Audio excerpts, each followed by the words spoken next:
Abonnez-vous et cliquez aussi sur la petite cloche de notification pour ne rien rater de nos prochaines vidéos. N'oubliez pas de partager aussi la vidéo et de la liker. Afrique N24. Bonsoir à toutes et à tous, merci de votre fidélité sur le 3xradioavoleti.com et bienvenue dans votre émission La Voix du Peuple. Et j'espère que tout le monde a bien passé un joyeux Noël en famille et il nous reste que 4 jours pour qu'on ne parle plus de l'an 2021. Mais 2021 a marqué beaucoup de Togolais par un statu quo concernant le combat démocratique que mène le peuple togolais depuis plusieurs années et plus d'une centaine de prisonniers politiques vivent dans des conditions inhumaines en détention. Au moins 7 prisonniers politiques sont morts en détention ces derniers mois suite à des tortures selon le Comité pour la libération des prisonniers politiques.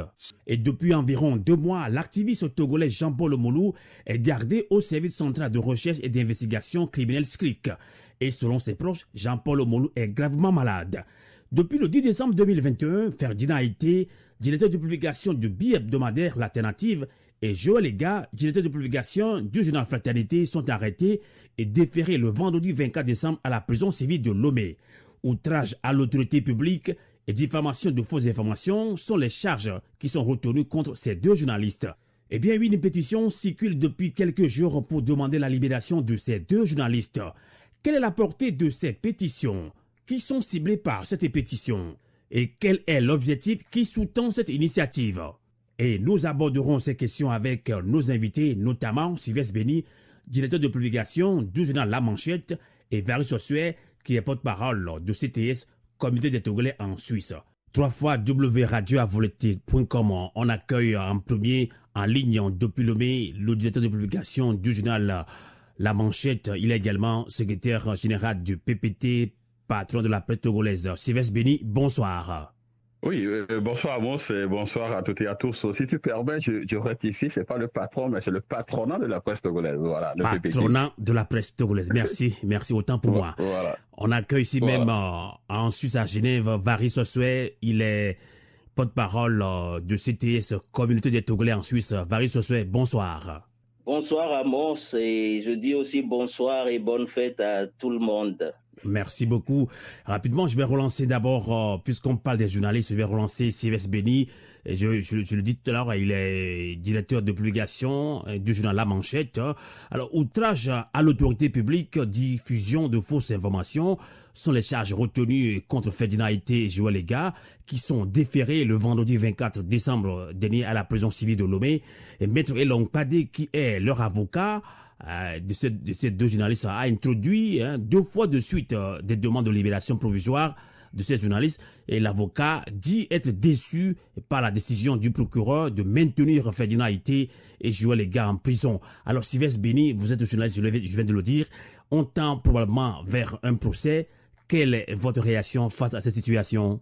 Non, je crois que c'est une situation très, très, très regrettable que nous sommes en train de vivre. Et moi, j'ai toujours l'habitude de dire que dans ce genre de situation, c'est pas cela n'ajoute rien donc de plus donc au pays. C'est-à-dire que c'est de l'autre côté, c'est l'autre côté que j'appelle souvent l'international qui véritablement se moque de nous, parce que si on conduit donc les procédures donc de cette manière-là, véritablement aujourd'hui, il faut se faire petit pour être appelé togolais. Je crois que même si on doit aller à un procès, ces journalistes-là peuvent avoir quand même une liberté provisoire. La preuve, ils sont 3 aujourd'hui. Il y a le 3e qui est Isidore Kourodou, qui est donc quand même en liberté sous contrôle judiciaire. Donc les 2 autres, c'est-à-dire Ferdinand Haïté et puis Joël Vignon Ega, peuvent être également chez eux, en famille. Et Noël vient de passer donc en famille et fêter donc avec leur famille. Mais aujourd'hui, à l'instant où nous parlons, donc ils sont dans la prison civile donc de Lomé, puisqu'ils ont été déférés. Et vous l'avez dit donc à début d'émission, à la veille donc de Noël, là, ils sont aujourd'hui donc à la prison civile de Lomé. Au milieu donc des braqueurs, au milieu donc des voleurs, au milieu donc des criminels donc de haut gamme, alors que ce sont des gens qui ont juste donc porté un jugement de valeur sur une situation donc du Togo. Ce sont des journalistes. Et je rappelle donc que depuis 2004, donc les délits de presse donc ont été dépénalisés au Togo. Mais aujourd'hui, lorsqu'on dit à quelqu'un que des journalistes sont encore en prison donc pour leurs opinions, mais vous allez quand même me demander, mais comment est-ce que cela est possible?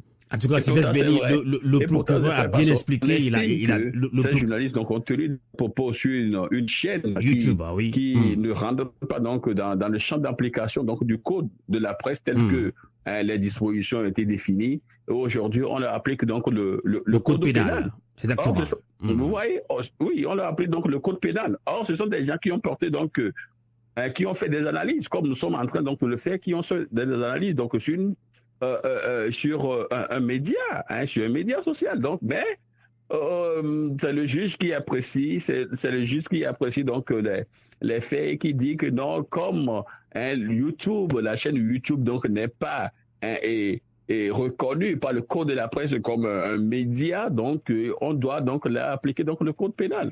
Sylvestre Béni, vous en tant que journaliste maintenant, est-ce que cette situation vous inquiète beaucoup en tant que journaliste? Ce métier vous inquiète là, maintenant? Ah oui, nous devons être inquiets. Nous devons être inquiets parce que, vous savez, nous étions il y a quelques jours donc à Palimé où nous avons quand même sorti une déclaration. Je sais que vous l'avez lu, la déclaration de Palimé, où nous sommes quand même revenus sur donc les dispositions liberticides, donc d'ailleurs du code pénal. Parce que lorsque vous prenez ces dispositions-là, vous prenez l'article 3, alinéa 2, vous prenez donc l'article 5 qui concerne donc la presse en ligne et l'article 156, je crois véritablement que on doit aller donc à une révision ou à une relecture donc de ces dispositions-là. Parce que on ne peut pas aujourd'hui, en tant que Togo, être donc en marge de l'évolution donc du monde. Aujourd'hui, si vous prenez donc les réseaux sociaux, vous prenez Instagram, vous prenez WhatsApp, vous prenez Facebook, ce sont quand même des outils qui viennent aujourd'hui compléter donc les chaînes traditionnelles, ou du moins c'est la presse traditionnelle que nous avons aujourd'hui.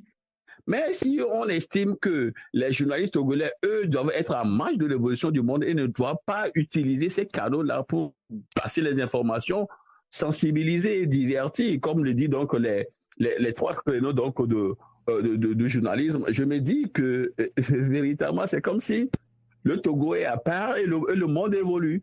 Voyez-vous, donc il y a tellement donc de choses à redire avec le bâillement donc des voix dissidentes que nous voyons, parce que véritablement je crois que on peut faire autrement que ce que nous sommes aujourd'hui en train donc de servir ou de servir à la face du monde. Voilà. Tout à fait. Sylvestre Béni nous accompagne également dans cette émission. Je l'avais annoncé, Varys Sossuet, il est porte-parole de CTS, Communauté des Togolais en Suisse. Varys Sossuet, vous avez écouté tout à l'heure depuis Lomé, Sylvestre Béni, directeur de publication du journal La Manchette. Il est secrétaire général de PPT, patron de la presse togolaise. Là, il s'inquiète également. Puis après ces arrestations de Ferdinand Haïté, de Joël Lega, les voix se sont élevées, indignation totale au Togo comme dans la diaspora, même sur le plan international. Vous, en tant que Togolais de la diaspora, vous avez un cœur pour les journalistes togolais. Quelle est votre réaction, Varys Sossuet, après ces arrestations? Ferdinand Haïté et Joël Lega sont déférés le 24 décembre dernier à la prison civile de Lomé. Amos, tu sais, je pense que nous tous, nous l'avons ressenti comme une action d'injustice. C'est une injustice de la part du gouvernement, du système juridique togolais, d'incarcérer nos frères journalistes. Ce qui, moi, me fait le plus mal, c'est que c'est des journalistes les seuls qui puissent nous ouvrir les yeux, nous ouvrir notre esprit sur ce qui se passe en vrai, n'est-ce pas? C'est des journalistes d'investigation. Et c'est les seuls qui peuvent nous vraiment remonter, redorer le blason du journalisme togolais. Mais si on sert pour des délits d'outrage, alors que ils n'ont que dire la vérité, ils n'ont que pour l'opinion, ou pas, n'est-ce pas? Nous trouvons que ce n'est pas c'est faire œuvre d'autoritarisme, c'est vraiment le réseau flotte à votre niveau. Je vous entends mal. Je vous entends mal. Le national Ah oui? Le- Alors, je disais que c'est vraiment une accusation injuste dans la mesure où ces journalistes n'ont fait que œuvre professionnelle. Donc, ils ont porté leur jugement de valeur, comme le disait Sylvestre Béni, des jugements tout simples, ils ont porté leur opinion à la face du monde. Et déjà, dans un système qui est décrié, autant sur le plan national que sur le plan international, et qu'on se laisse encore aller à cette dérive-là, je trouve qu'on fait honte aux Togolais. Nous qui sommes à l'étranger, nous avons besoin d'informations et non pas d'informations partielles, D'accord. mais on a besoin d'informations qui aillent au fond, qui creusent, n'est-ce pas? Comme je le disais, c'est des journalistes d'investigation et on en a besoin aujourd'hui. Les seuls d'ailleurs qui puissent dire la vérité, enfin ce qui leur semble vérité. En tout cas, on a compris votre indignation. Oui, et puis ces périodes de fête-là, on pourrait les laisser, n'est-ce pas, vivre les moments de convivialité avec leur famille, tout à fait. partager la joie de Noël. Et je pense que c'est dommage qu'on en arrive là au Togo. Merci, on peut comprendre votre indignation et on s'indigne beaucoup au Togo, de la diaspora et partout. On doit aussi s'organiser. C'est justement s'organiser qui pose problème. C'est pour ça qu'une pétition est en ligne depuis quelques jours sur les réseaux sociaux pour demander la libération de ces journalistes. Alors, Sylvestre Béni, vous êtes bien informé de cette pétition. Alors, quelle est la portée de la pétition quand on sait que une pétition n'a pas d'effet juridique au Togo, Sylvestre Béni? Oui, c'est vrai qu'il y a beaucoup qui le disent. Et lorsque nous prenons également les tests, c'est vrai que beaucoup d'ailleurs sont décidés des pétitions parce que ça circule, mais finalement ils se demandent quelle est la finalité, et quelle sera donc la plus-value donc de cette pétition-là. Mais vous savez, tel que je le dis aujourd'hui, nous sommes donc dans une logique donc de mondialisation, de globalisation. C'est selon. Et même si des actions ici ne peuvent pas porter, des gens peuvent utiliser donc d'autres créneaux. Je fais juste observer que il y a des gens ici au Togo qui ont subi donc des tortures, et ils ont porté donc l'affaire, ils ont déposé donc une plainte, ils ont porté donc l'affaire devant les tribunaux, c'était la juridiction donc nationale, mais ils n'ont pas eu gain de cause. Mais une fois sortis donc de ce pays, ils ont servi donc la Cour de justice de la CEDEAO, ils en ont eu gain de cause. L'État togolais a été condamné donc à verser donc des dommages et intérêts donc à ces gens-là. Une dame à qui l'État togolais doit verser 30 millions, un monsieur du nom donc de Kofi AVTP aussi, à qui l'État togolais doit verser donc 25 millions. Et je fais également observer qu'entre-temps, il y avait eu des députés ANC qui ont été chassés donc du Parlement. Ils ont saisi donc la juridiction nationale, ils n'ont pas eu gain de cause. Ils sont sortis, ils ont saisi donc la juridiction donc de la communauté, ils ont eu gain de cause, l'État togolais a été condamné. Alors, si ici donc cette pétition-là ne peut pas avoir donc les fruits escomptés, je crois que ceux qui ont quand même eu l'idée de mettre de cette pétition donc sur les médias ou sur les réseaux sociaux pour que les Togolais puissent adhérer massivement, je crois qu'ils ont d'autres créneaux où ils ont donc d'autres idées, même si ici cela ne peut pas porter, ils peuvent saisir donc les juridictions internationales, pourquoi pas? D'accord. Saisir donc Sylvestre Béni, Sylvestre Béni, vous allez continuer, je ne vous ai pas coupé. Vous, en tant que secrétaire général de PPT, patron de la presse togolaise, vous soutenez quand même cette pétition? Oui, vous verrez que c'est pas une dynamique unitaire. Vous verrez que il y a beaucoup donc d'associations ou de mouvements donc des droits de l'homme qui sont donc de mèche donc avec cette pétition. Vous verrez que il y a naturellement le PPT, le patronat donc de la presse togolaise. Il y a donc la Ligue togolaise des droits de l'homme. Vous verrez qu'il y a Amnesty International. Vous verrez qu'il y a le comité pour la libération donc de tous les prisonniers politiques au Togo. Donc il y a quand même toute une panoplie. Je pense qu'il y a aussi le Front citoyen Togo debout.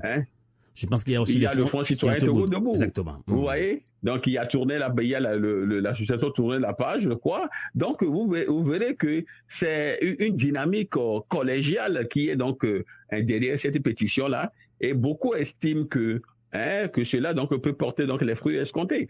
On verra. Je crois que pour l'instant, la pétition est en marche. Donc, il y a beaucoup qui adhèrent donc à l'initiative. D'accord. On verra donc la finalité. On verra ce qui sera fait donc de cette pétition. Et après, je crois que c'est après qu'on verra véritablement faire le bilan et voir ce qu'il y a, ce que, du moins, la pétition a apporté comme plus-value ou comme résultat donc positif sur le terrain. Donc, cette action de pétition n'est pas à minimiser. Donc, on va voir si on va continuer. Vous allez continuer plus tard. Likez la vidéo si ce n'est pas déjà fait. Laissez aussi votre point de vue en commentaire.